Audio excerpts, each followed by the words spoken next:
Good morning. I'm Clara Green, Head of Diversity, Equity, and Inclusion for Regions Bank. I am live today at Greystone Golf and Country Club just outside of Birmingham, Alabama, because we are in the midst of our Regions Tradition Pga Tours Champion event. I am fortunate today to be joined by two of my friends. One is a new friend, one is an old friend.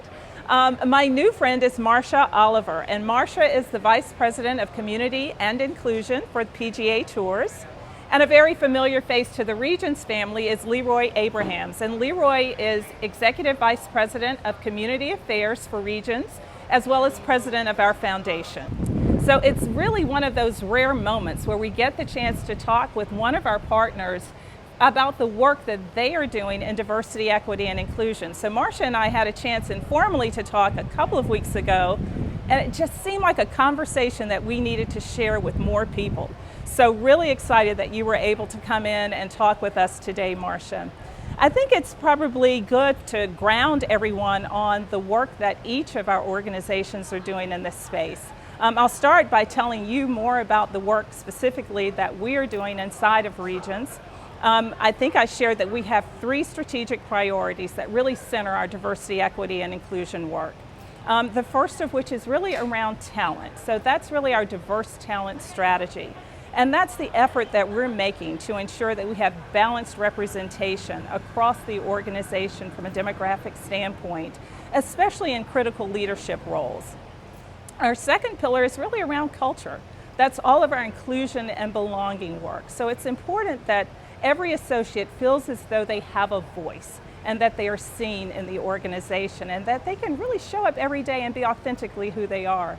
The last pillar of our strategy is around leadership. So leadership internally, in the sense that we really want all of our leaders to step up to the plate and be accountable to our diversity, equity, and inclusion work. And even if you're not a leader of the people, our associates, we want them to feel empowered every day to come in and drive change. And in addition to that, it's really the role that the bank plays as a whole in the communities that we serve. And how are we supporting and demonstrating solidarity, especially if any of those communities come under attack? So I want to hear more about the work that you're doing, and then Leroy, I'd love for you to chime in more specifically about the community work that Regions does, because your team is so critical in keeping us on the right path with that as well. Thank you, Clara. I am delighted to be here with you and Leroy, and I'm happy to be considered a friend. So I'm looking forward to many more conversations like this. But very much like Regions, the Pga Tour has had a long-standing commitment to community stewardship and diversity, equity, and inclusion. Now, while those priorities are equally valuable, they have been in many ways independent. In 2014, the Pga Tour developed a strategic plan and mission specific to diversity. About 5 years later, in 2019 in the fall, our commissioner convened a group of executives for us to really look at that plan to see where and how were we progressing. How were our hiring practices, what were our employee metrics, the demographics, the data that you talked about, specifically the internal work. So in the midst of that, our country underwent a racial reckoning. And it caused a lot of companies, a lot of organizations, a lot of leaders to start questioning exactly what should their role be. How should they contribute to DE&I in the communities? And quite frankly, it generated a lot of conversation for us as well. We had spent our work looking at how we were improving our DE&I space within the four walls of our organization. And it was, how can we take a look to see what should our role be externally? So we took the lens outward to say, how can we as the Pga Tour contribute to addressing those disparities, those gaps, those inequities that we were seeing? So we went back to our foundation. I mean, we are established to be good stewards in the communities where we play, very much like you all.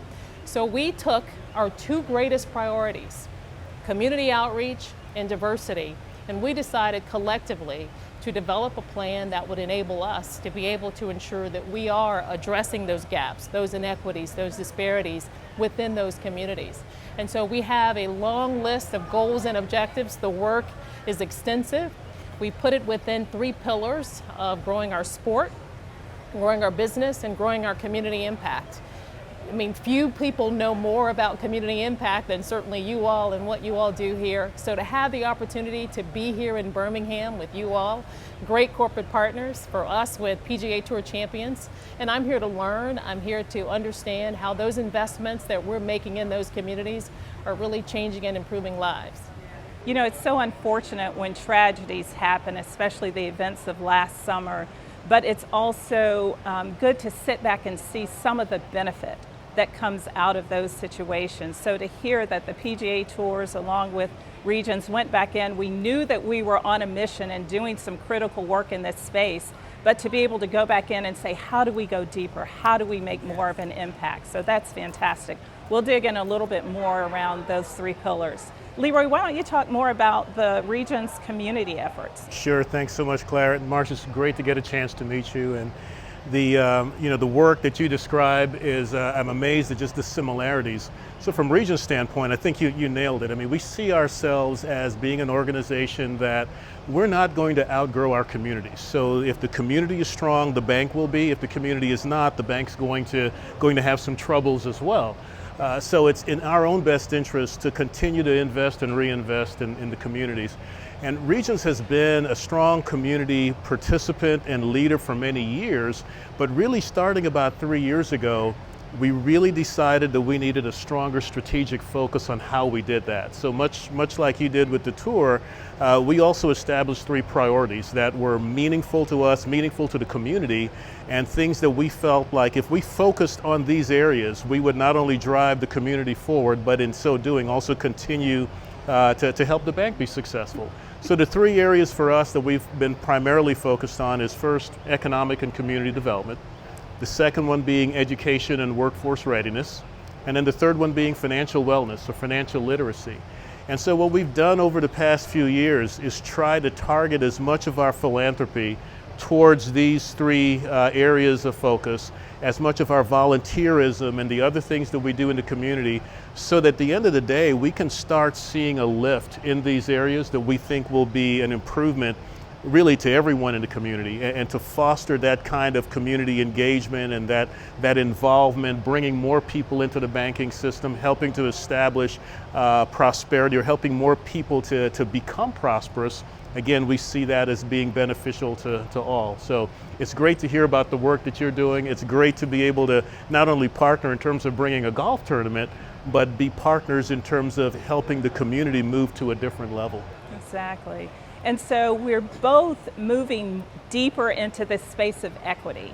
I know for Regions, we have introduced it officially as part of our diversity and inclusion brand name. And so this year we really are spending time educating our associates on what equity really means, and to have them understand that it goes outside of just HR policies and practices. That's where I think we automatically land.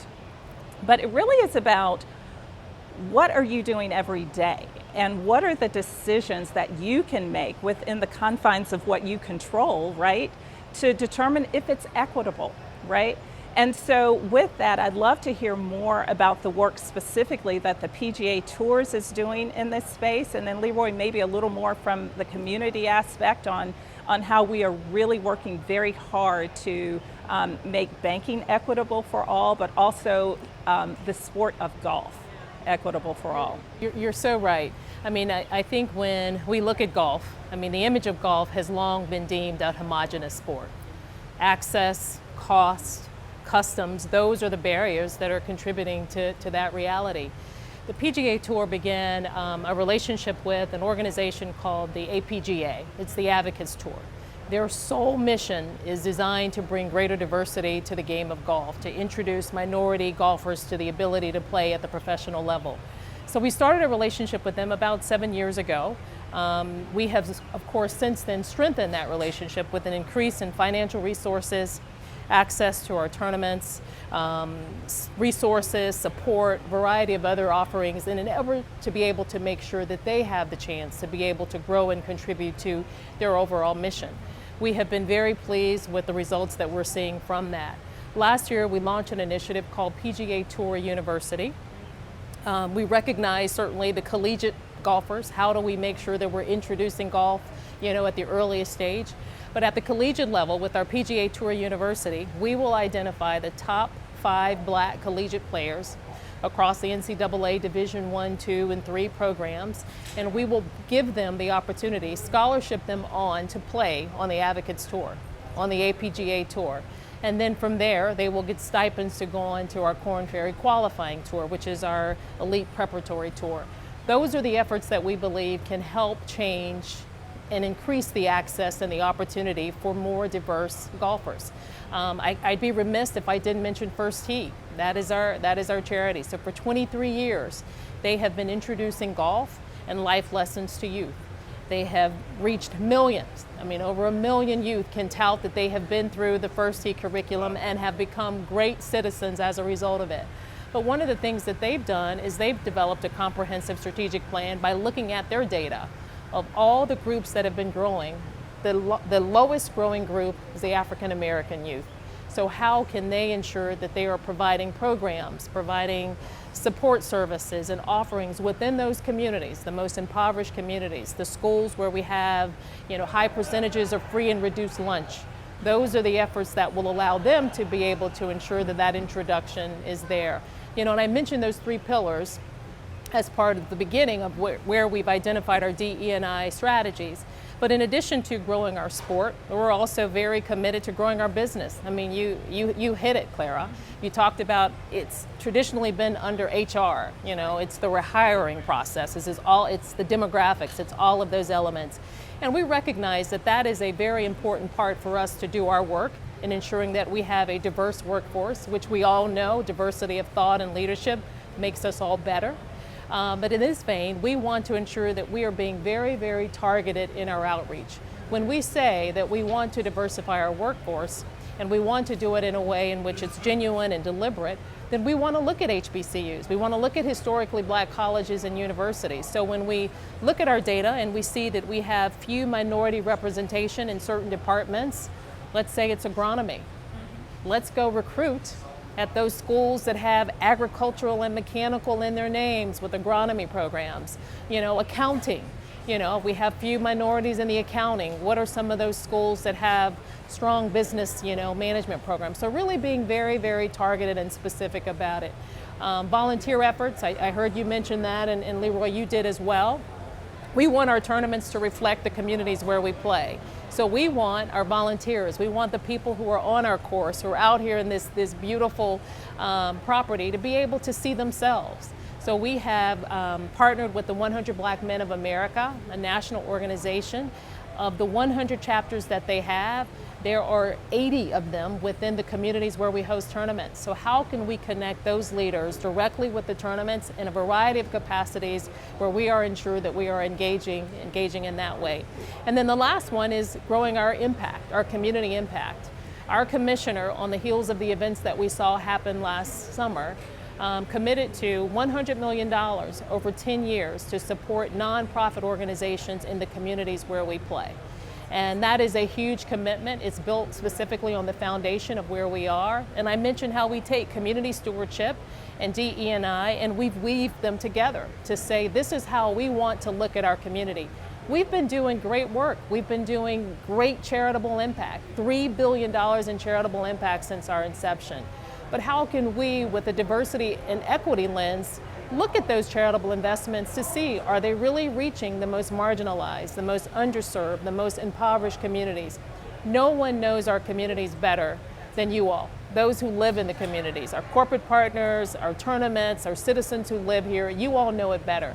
So to have the opportunity to be able to work closely with them to ensure that those dollars and those investments are working. And I'd love to give you an example. We served as host to a PGA Works Collegiate Championship. It actually ends today. And so I had an opportunity in talking as a way to continue to learn about ways in which we can refine and identify partners and programs and opportunities that are really making a difference. And I was talking with one of the coaches there. We had 24 teams that we hosted, HBCUs and other minority institutions there in Ponte Vedra Beach. And I said, I'm sorry, I won't be here for the final round, the championship day, because I've got to go to Birmingham for the Regions Traditions. And the Alabama State University golf coach said to me, Regions? they just gave us $250,000. They wiped out the student debt for our students who were at risk of not graduating due to financial need.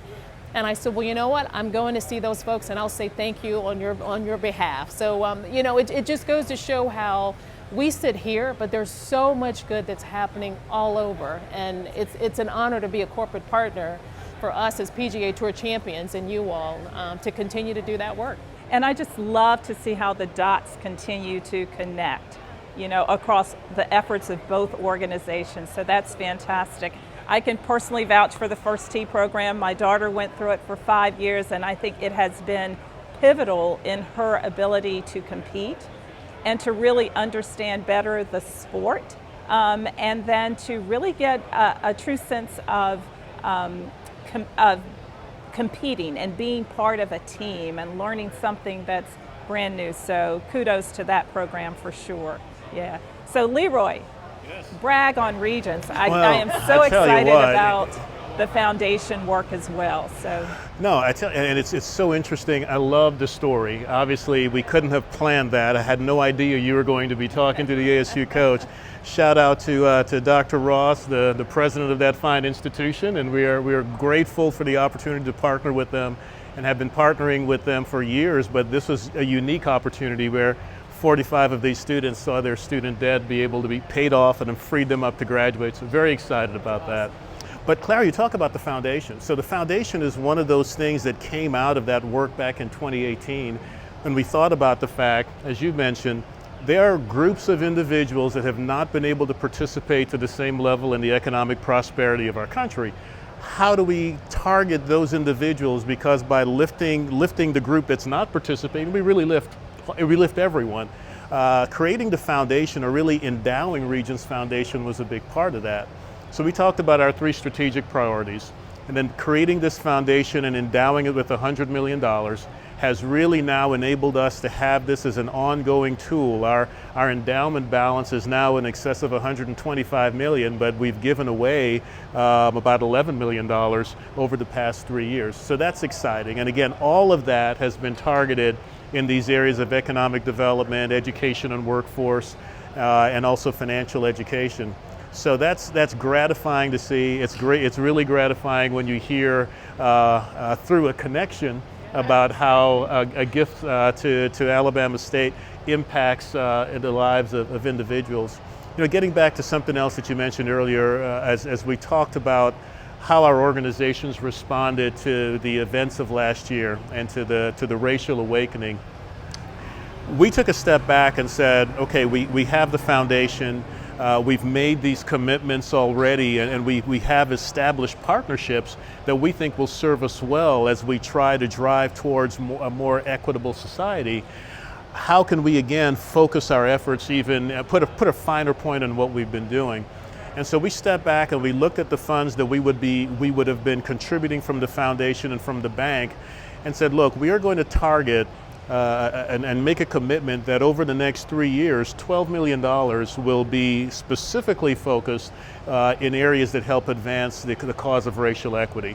We're going to be focused on it from a financial standpoint, so we're going to be looking at things like things that allow us to help close the wealth gap, and we see that as being promoting home ownership, promoting business ownership and minority business development, helping to close the digital divide.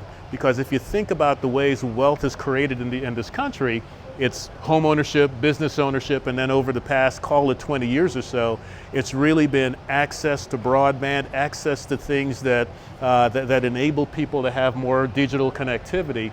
And so by, again, focusing in these places, we believe we're helping to advance the cause of equity overall in our community. So I can keep going, but I won't. I know we've got limited time, but it's exciting to get a chance to share and to hear what other organizations like doing, what the tour is doing, and really see that connectivity and that we're focused on a lot of the same things. And what I love most about that is taking the opportunity to have a greater understanding of what the needs of the community are. You know, none of us are sitting in our desk or in our offices directing what we believe should be the solution to this problem. It's really learning and taking the opportunity to understand what are food deserts. You know, people don't have access to fresh fruits and vegetables in what communities. You mentioned the digital divide. Certainly COVID has impacted that significantly in terms of what students and the resources. So I love the spotlight and making sure that it is focused on what the community tells us the needs are, as opposed to us, indicating what they are. And the work that we are doing has long-term sustainable impact. And just thinking about, specifically being able to support those students to pay off the debt of their school loans, just imagining, right, how that sets them up now for the future, not having to worry about that debt. The work that you all are doing also with the HBCU community, not just to support financially, but to go back in and recruit students into our organizations, becomes critical for us as well. Well, we obviously could talk the rest of the afternoon about all of the great work happening around diversity, equity, and inclusion in both regions as well as PGA Tours. But hopefully this has been enough to raise the consciousness that there is a joint and unified effort afoot, and that we have shared priorities in this space, which I absolutely love. So thank you both for breaking away from the tournament to spend a little bit of time with me. I really appreciate it, and I hope you enjoy the rest of the day.